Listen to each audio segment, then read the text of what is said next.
ಗೊತ್ತಾ, ದೇವರು ಮನುಷ್ಯನನ್ನ ಸೃಷ್ಟಿ ಮಾಡುವಾಗ ಅವನಿಗೆ ಎಲ್ಲವನ್ನು ಕೊಟ್ಟಿರ್ತಾನೆ.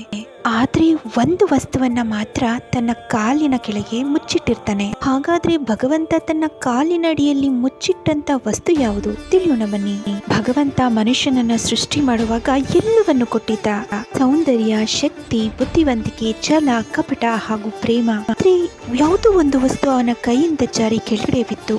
ಅದನ್ನ ಭಗವಂತ ತನ್ನ ಕಾಲಿನಿಂದ ಮುಚ್ಚಿಟ್ಟ.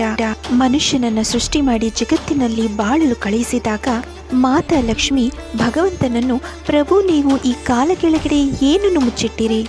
ಆಗ ಭಗವಂತ ಹೇಳಿದ, ನಾನು ಯಾವ ಈ ಮನುಷ್ಯನನ್ನ ಸೃಷ್ಟಿ ಮಾಡಿದ್ದೀನಿ, ಅವನು ಭೂಲೋಕಕ್ಕೆ ಹೋಗಿ ನಾನು ಸೃಷ್ಟಿ ಮಾಡಿದಂತೆ ಇರುವುದಿಲ್ಲ.